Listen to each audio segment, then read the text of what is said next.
I want to first start by wishing you and your families a Chag Kasher V'Sameach, a very happy Pesach, an enjoyable, festive Yom Tov. Please do come along, join us in the shul. We'll be there over Friday, Shabbos, and Sunday, and really hope to see you and that you can come along and join us.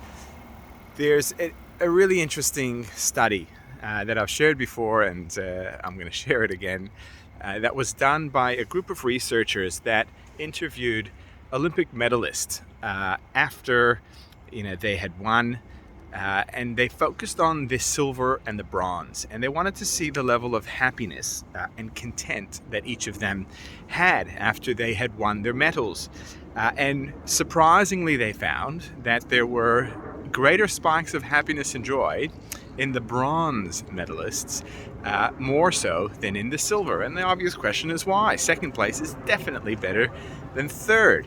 And the obvious answer, or the answer that that they had come along with, that I'm sure we could all relate to, is that there's a Yiddish expression: second place is the first loser, and it is not too hard when you're in that second place to focus on, I was so close, I could have been first, and I missed out, instead of recognizing and appreciating the position that you are in and the wins that you do have. Whereas in third place, it's the opposite way around. It's, I could have lost and had absolutely nothing, but instead I've won. And it's all a question of perspective and recognizing the blessings and the beautiful things that we do have in life. And we live in imperfect times, and there is lots to complain about and to kvetch about.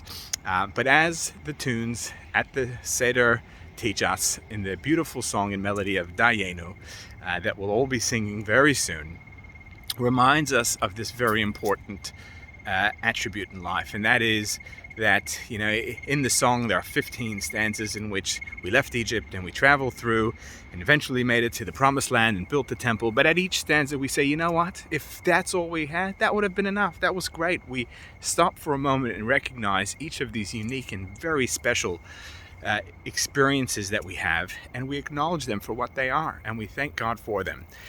So I encourage you, amongst the challenges and perhaps difficulties and uncomfortabilities that we are inevitably facing in the day and age that we live, to take a moment and to reflect on some of those wins, some of the positives, some of the wonderful things that we do have, and experience the high, experience the beauty of that feeling of gratitude and the happiness that it then brings. Chag Sameach and Shabbat Shalom.